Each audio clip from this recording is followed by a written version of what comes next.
Today we're going to go through the startup procedure on how to get the truck leveled up and the outriggers and everything set up and then get it ready to unstow.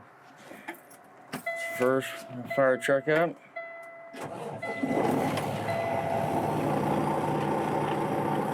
We'll sit here, let the truck warm up, and make sure we got full air pressure on the truck air system. Everything's up past 100 psi, and then what we're going to do is we're going to start with right here.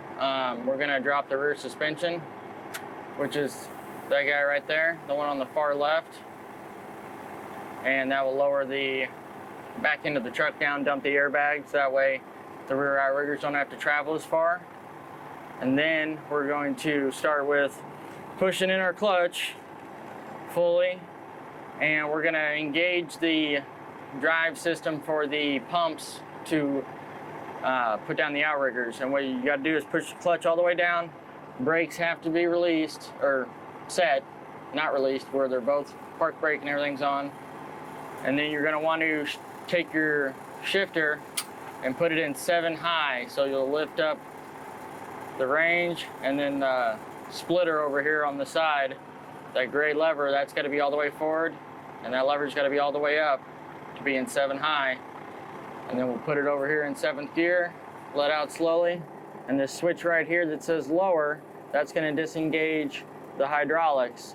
And there's indicator lights that are here and there that tell when they're locked in. When they're both green, that means it's ready to drive down the road.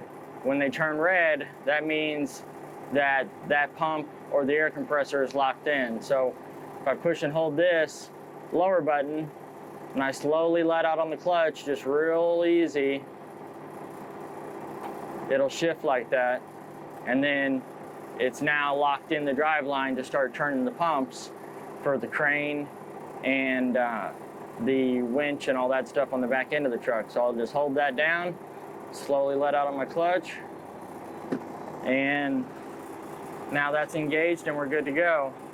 And then to help your hydraulics a little bit, you can turn on this cruise control, turn that up, press down, and that'll bump up your idle a little bit, about 800 or so RPM. That way truck's not struggling and it's not just sitting there on idle. And then strobe lights are right here. Then we'll get out of the truck and go start throwing our outrigger pads and getting everything set up to get the truck leveled so we can unstow. Grab our remotes.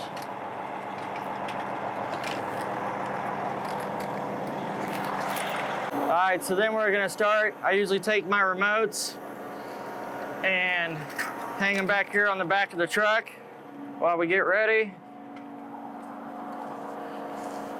It's a good little spot for them, keeps them out of the way of everything. And then we'll grab chalk blocks, throw it in front of the front tire.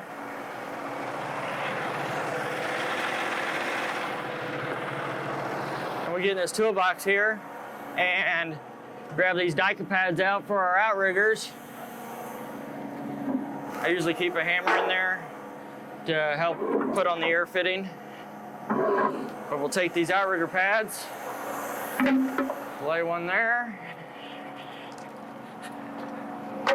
on all 4 corners of the truck.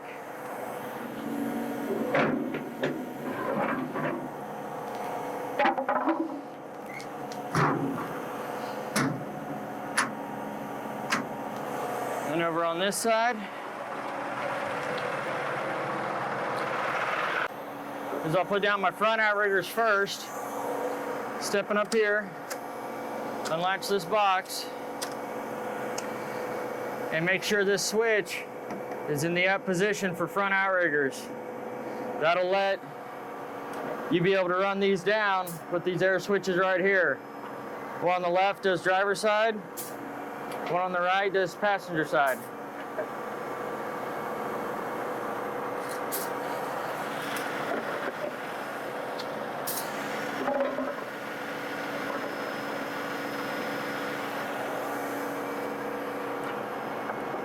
I'll usually push them down until they start to touch. Then go do my other side. There's a nice hole right through here where you can look through and see your pad on the other side of the truck.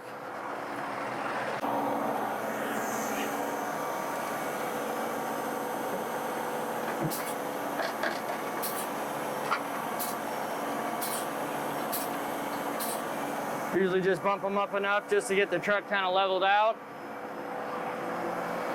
Then we'll come back here to this box, flip this switch down to crane, and now that we're done setting the front outriggers, that'll send the hydraulic flow to the back of the truck so we can operate the crane. We're gonna come back here, turn this e-stop, make sure it's out, and then you'll press the green button here, and the display will come up and it'll say 180 or 5. If you press that yellow button twice, it puts it in outrigger mode, and that's so you can run your outriggers in and out. When it's beeping and says 5, that's in outrigger mode. You press it twice again, that'll put it in the crane operation mode. And when it says 180 here on the screen, that means that your remote is not connected. So you take your remote, twist and pull the e-stop up on that, and this button right here, you'll press and hold until that red light comes on. And then now that 180 had went away, and it's just a blinking dashed line, and that tells you that your remote is synced with the crane now. But to put your outriggers out, we'll be in, press this twice, it'll be in 5 and it beeps. And you come over here and run your legs out and down.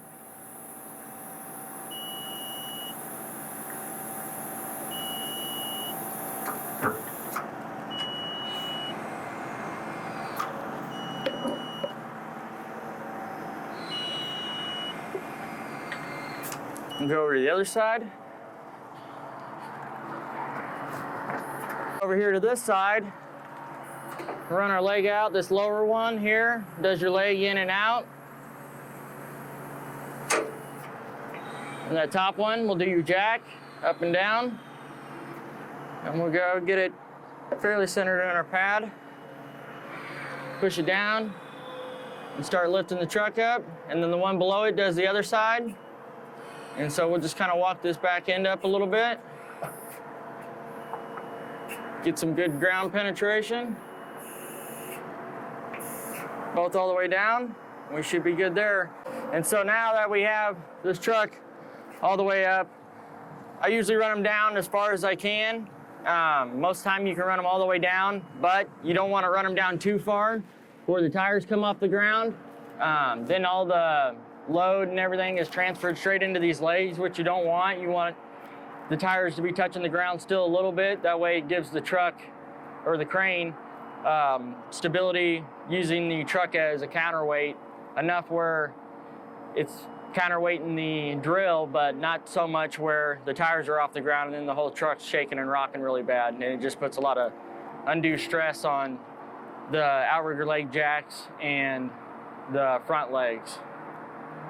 And so right here on this leg, there's a bubble level, and you can use it to get you close as far as getting that bubble right in the middle of that level and get it as close as you can with the legs as far down as you can. So right here is pretty good. We're nice and centered in this level. And now what we'll do, since we got the truck up on outriggers, leveled, everything's ready to go, we'll come back over here to this panel and press this yellow button twice, and it'll switch and say 180, and that goes. We'll go over here to our remote, pop our e-stop, press and hold that button down right there, the power button, until the red light comes on. We can see that our 180 went away, so we know that our remote is now connected to the crane. And then should be ready to go as far as to unstow and start getting this ready to get our hole drilled. And so what I'll do is just take the remote, throw it on,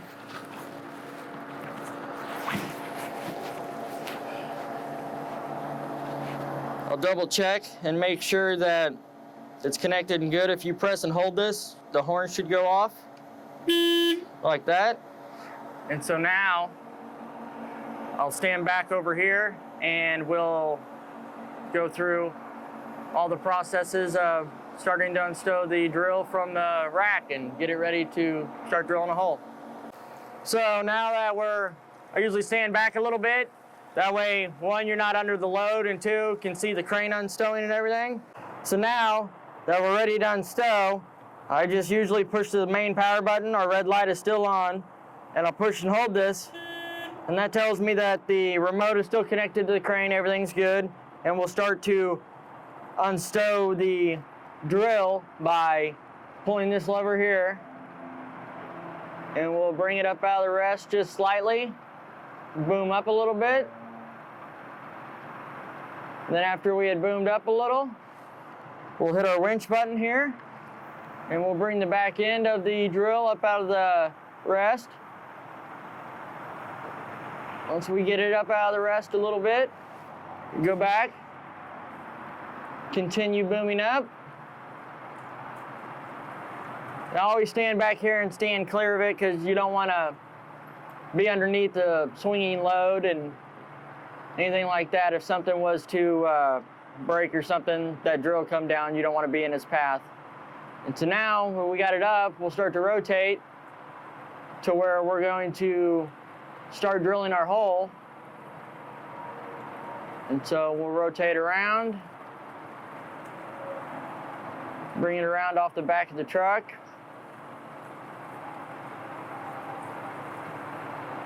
And as we're rotating around now, I'll winch down a little bit and start letting that drill, getting it horizontal.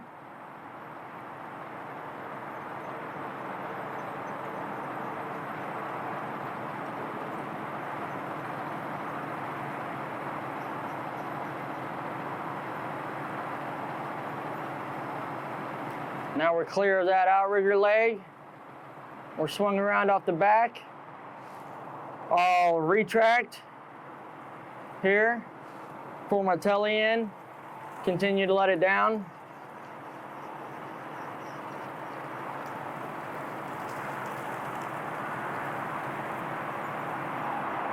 Retract a little more.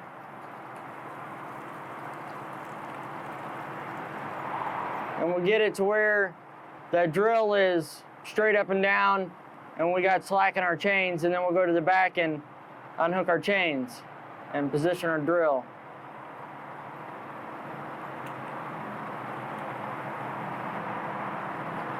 Boom up a little bit more.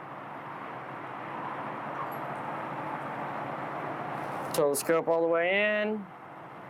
Winch down the rest a little bit.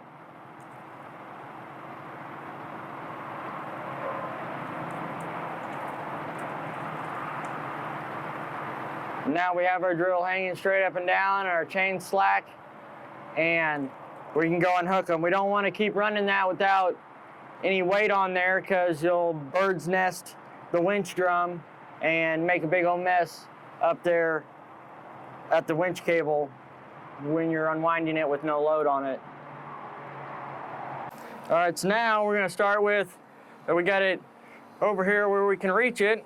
Start with getting our chains off of here. Clip that guy. Walk over here. Unclip this chain, and we'll take them and just set them by the back of the truck where they'll be out of the way. Right here. And now that we have it unhooked from the machine, come over here and we'll position it to where we're going to start drilling our hole. And so we'll go right over here, swing it over,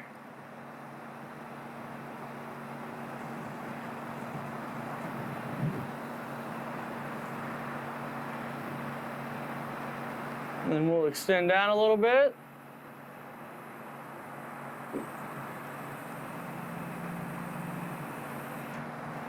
Go down. And right here looks like a pretty good, nice, flat, solid spot where we're gonna drill. And this lever over here on the far right, what that does is that rotates the drill itself clockwise and counterclockwise. That way you can get that foot in a good orientation to either if you're drilling on a hill where you can get it on the top, back up towards the top of the hill, or flat ground if you need to get around something. You can kind of position it to whatever works best for you. I always usually keep it squared up with the boom. It tends to drill the best that way, but you can drill in any position. And now that we got a good spot, we'll set that foot down like that, and now we'll go over and get our air line out and start getting it all hooked up. So now we're gonna come over here, grab our air line off the side of the truck. This lock just helps keep that from unspooling. And so we'll give it a couple turns to release it. Give a good pull here on our air line. And what I normally do is I'll just sit here and pull the whole hose off.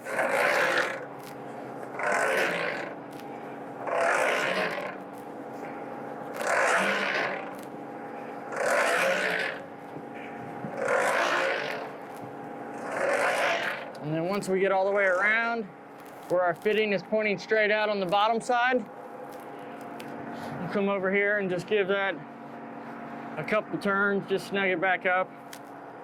Then we'll grab the end of our hose here and drag it out straight. So now we get our hose, usually drag it out straight, get all the twists, turns out of it. That way when this thing pressures up, you don't want any kinks or anything like that in it. Have it nice and flat. Pull it over to our drill. Usually keep a hammer in the toolbox, grab it. We'll bring it right up over here. Now, so here, take this cap. Sometimes they get stuck on there. Unthread it.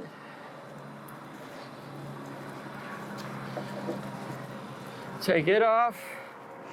I usually set it back here on the back of the truck. That way it doesn't get caked and lost down in the hole.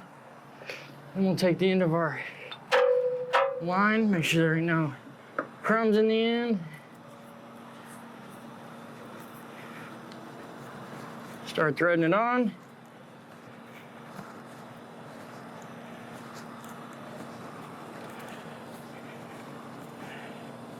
Once we're about snug, I usually make sure and double check we ain't got no kinks in it, because when this hose pressures up, it's gonna whip around, and we don't want a big kink or bend in the hose. Usually give it a couple just little taps, make sure it's seated good. And this is your safety lanyard, where if this connection were to sever, this is supposed to hold on to the end of the hose, keep it from whipping around and hitting somebody. Pull back on that spring right there, slide it down here, push it back forward, and you're good to go. Make sure your air valve right here is open. It's just a little ball valve. Usually we keep them just zipped open because there's really no reason to close them. And then you're good to go. And we'll start now by going back and checking everything on the compressor and get ready to fire it up to start putting air to the system. Over here on the side of the truck in this cabinet, we have some pegs in here. There's 2 of them. There's also 2 in the toolbox on the other side. And what these pegs are for is over here on the side of the truck, we have an air reel. And this is so if you have a jackhammer drill, you can reel this cable out, hook it up, and pilot drill holes in that foot, and that helps keep that foot from walking around. This side, drill a hole and put drill another one through this side, and drop your pegs in, and these pegs keep that foot from wandering around or walking off on you, and helps keep that bit from in place, keep from wandering, especially on uneven ground or a slope or anything of that kind. And today here, whenever you're drilling a hole. And also in this cabinet, you have the compressor tank, and this has oil in it. You always want to make sure that's full. The oil that they use is in this bucket. And also there's rock drill oil in this bucket. It's biodegradable rock oil, and then what that does is that lubricates that hammer inside that drill head. And right here on top, that white container right there is your rock oil. It's labeled. You just take the cap off, top it off, and check it from time to time, and just make sure it stays full of rock oil, and that helps keep the drill assembly inside that, and the jackhammer or the hammer assembly inside that drill lubricated. So now, before we get ready to start our air compressor up, we just want to come over here and double check that this knob up here, the start run knob for the compressor, is turned all the way to the left into the start position, and make sure that this toggle right here is in the crane position, and that one is on winch. We'll fire that fan up once we get the compressor started. But now that we know that that's in the start position, that's on crane, we should be ready to hop in the cab here and start up the air compressor and start letting it warm up. So now that we're ready to start the compressor, we're going to come in here, turn off our cruise control, and press in our clutch. And what we're going to do is push this middle button. With the compressor off, it's all the way down, but now we're going to engage it.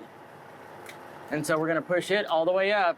And as you can see now, that upper light, which is the upper portion of the transfer case that engages the air compressor, that is lit up red. So now it's engaged, we're ready to start our compressor. What we're going to do is slowly let out on our clutch. And then once you get all the way out, as soon as you lift off, it should start to idle up. And now we have our air compressors running, it's starting to warm up, truck's idling up, and we'll go back outside and check on our pressure and get ready to turn it to the run position and get ready to start drilling. All right, now that we got our compressor running, fired up, we'll come out here. We got our pressure gauge here. What we want to do is let it sit there and run for a minute, and it'll build up to around 50 PSI. And just kind of letting everything get, all the oil circulated and everything get warmed up. Over here is our oil temperature gauge, and that is for the oil that's in the compressor. If that needle, if it gets too hot, this needle will touch that needle in there, and it'll trip a breaker to protect the truck from overheating the compressor, and it'll shut the whole truck down. If that happens, then it's usually because the fan is not on. But if that happens, you go inside the cab, and right by the park brake knob, you push the high temp reset, and that'll reset the whole system, and you'll start it again.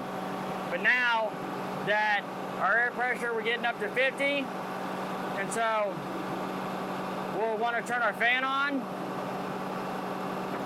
And then once we turn our fan on,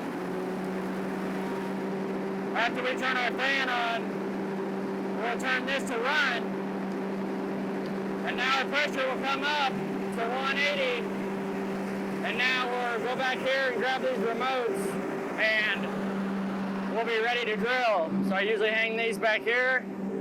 We'll grab these, walk around to the other side, and be ready to start drilling a hole. All right, now what we're gonna do is start by piloting our hole. And so we'll turn our air on and bump it. And what we wanna do is when we turn our air on, we'll just bump this drill down just a little bit to start a pilot hole. That way it doesn't start walking around on us.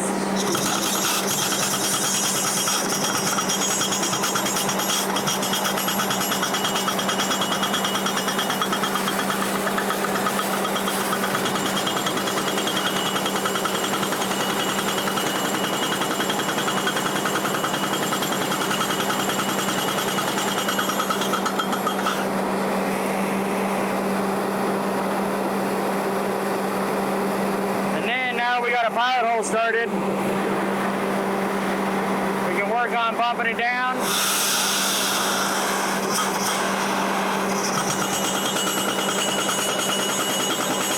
Start to rotate.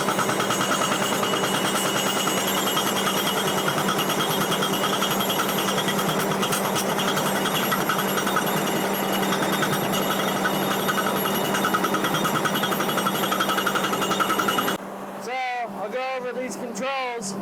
This switch over here is for your water. That helps with dust control, where if it's kicking up a lot of dust and everything, you can turn that on and that will inject water into this air line and kind of help calm that dust down. One thing you have to be careful of is I'll usually turn it on for a little bit and then turn it off. Turn it on for a little bit, turn it off. If you leave it on and are drilling, that rock dust and that water mixes, it turns to concrete almost, and it makes it a little bit harder to drill. It'll flood the hole out. So I just kind of cycle it. You can tell whatever you're drilling what works best and what it likes as far as if there's too much water or not. This switch over here is for your air. That's what turns the air on to send to the drill bit itself. And you turn that on and it'll start coming out your drill. Turn it off and it'll shut the air off. These knobs here, that is your up and down speed. That is how fast that drill will go up and down. So this moves it up, that moves it down, and so that controls the rate of how fast that drill bit goes up and down. And this knob here is for your rotation speed, and that controls how fast that drill rotates forward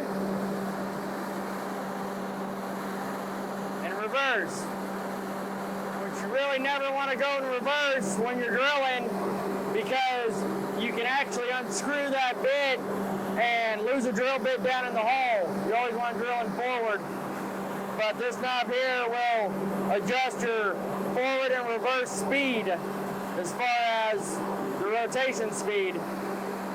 We can go forward, that'll slow it way down, and you can vary the speed of that rotation based on whatever rock you're drilling in. If you can see that maybe it hasn't traveled very far in a minute, then you can bump the speed up a little bit or bump it down depending on how hard the rock is in the area that you're drilling. And then this, you can sit there and bump it down a little bit, sink it back down in that hole, and we'll turn our air back on. And as soon as that collapses that hammer, it'll start to jackhammer again. And then I just keep, while it's drilling, I just keep tension on it going down. It'll drop down a little bit, you bump it down again, and so on. You'll see that foot go back towards the ground, and it'll start to get kind of louder when it's hammering. You can tell that it's not hammering very hard, that it needs to go back down. And you'll see that foot rise up off the ground a little bit, like that, and you'll know you got good ground pressure pushing down on it. And I just keep bumping it down little by little, keep it drilling.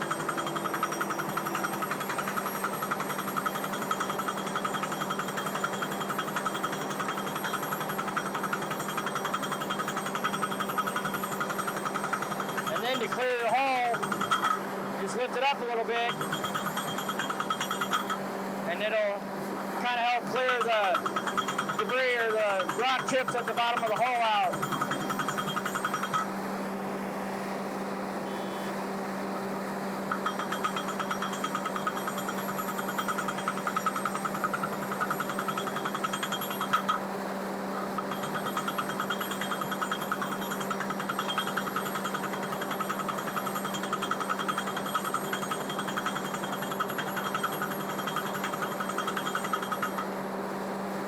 I just keep walking it down like that.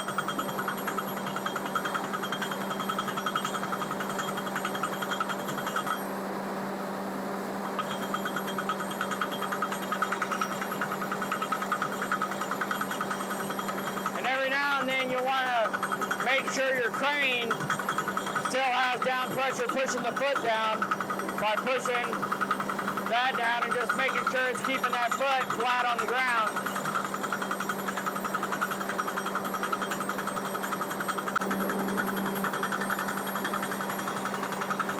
Speed up a little bit.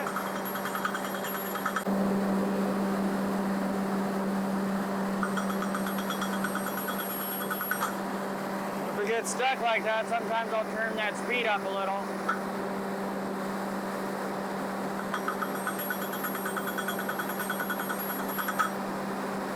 Let it work. So after you get done drilling your hole and you got your foot raised all the way back up, we turn the truck off so it's easier to hear, but with the truck running, it's going to be idled up to 1400. So what you'll do is you'll get in here, push in the clutch, pull it out of gear, and that's going to shut off the compressor. It should idle back down and keep the compressor, or start shutting the compressor down. Then you're going to push that upper button down, a green light will come on, and make sure it's in neutral. Let your clutch back out, and while the air compressor is blowing down, which you can't restart the air compressor if there's air in the tank. So say you just got done drilling the hole, push in your clutch, shut it off, and then let out, and you're like, oh wait, I need to turn the air compressor back on. You can't push the clutch back in, turn that on, and re-engage it without letting all the air drain from the main tank on the air compressor. If you do that, one, it shouldn't let you do it, but two, if you do that, having air on the backside of those rotors can damage or shear the driveline for the compressor. So you always want to make sure, and we'll show you what I'm talking about on this gauge outside, that it is all the way blown down to zero before you go to re-engage the air compressor, which is this top button. And then the high temp reset, if it does get too hot and shut down, this switch, this little breaker switch, it's a Murphy switch, will pop. And so you'll have to come in here, put it in neutral, reset that, and then restart the truck. But if it ever shuts down for high temperature, that's what that switch is. It resets the circuit breaker. So now that we got our compressor shut off, if there's still air in this pressure gauge, that's your system pressure for that compressor.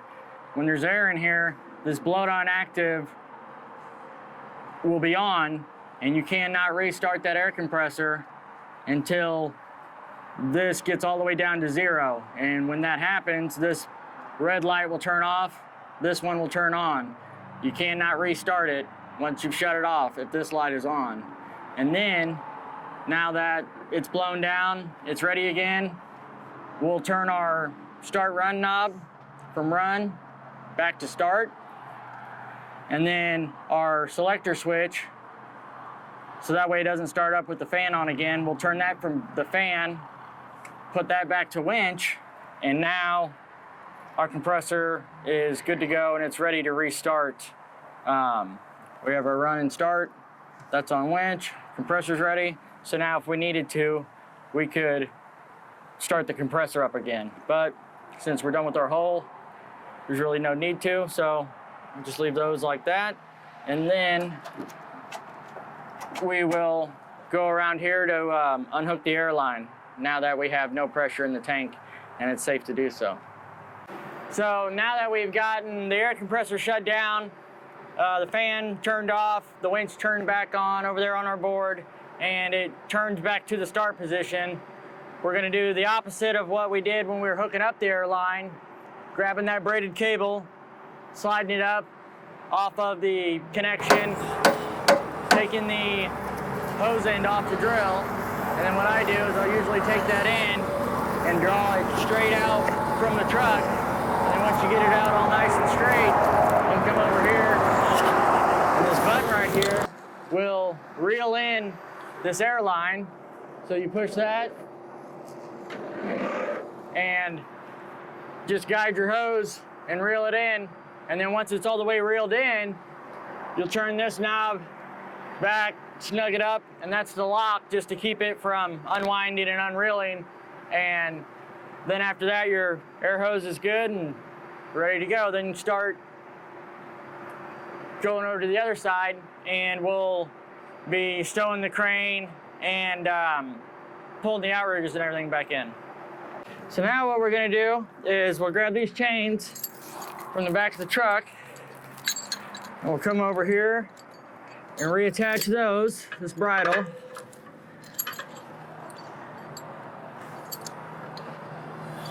Hook those back up. Then we'll get our winch block. Hook that guy back up. Come over here and grab our remote. And then what we'll do is hit our winch up function and sit there and take our slack up on our winch. And once we have that slack taken up,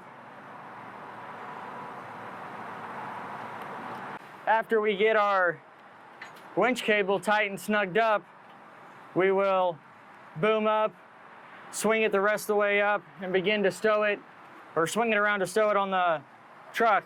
And at this point, this drill bit will be up all the way out of the ground, and the bottom of the bit will be about flush with the bottom of the foot of this right here. And so it'll be all the way up whenever we go to swing this up horizontal and start swinging it around to put it back in the stand that it goes in on the truck bed. All right, and then at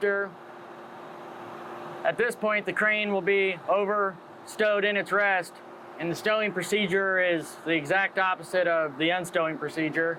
Then what we'll do is we'll come back here and press this yellow button twice, and it'll beep and go to 5. Where at the beginning of the video we were talking about when it says 5 and is beeping, that's in outrigger mode now.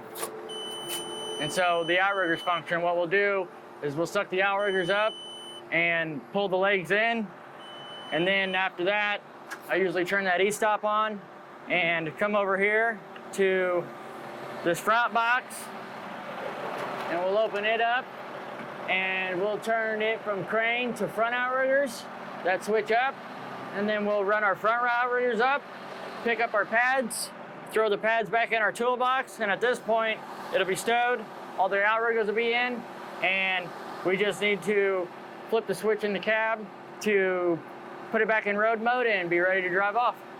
Good. Now that we got everything folded up, what we'll do is we'll come back in here, push the clutch down. You want to pull your shifter back into neutral, flip that low range down, your splitter, put it back down to low and first, and then what we'll do is here on this lower, you'll push and hold that switch, and if you notice that light went back green, well, that's connecting it back to the rear axles to be able to drive down the road. And we'll shut our strobes off, and sometimes I'll just double check to make sure it's locked in. I'll put it in gear and just hold that and just let out slowly, and you can kind of hear it bog a little and you know that it's in gear ready to go. And then turn your air suspension, turn that back off. That way you'll be ready to travel down the road, and that'll raise your rear back up, and then after that you're ready to go down the road. And that pretty much wraps it up, and I hope you guys enjoy your new truck and it works well for you.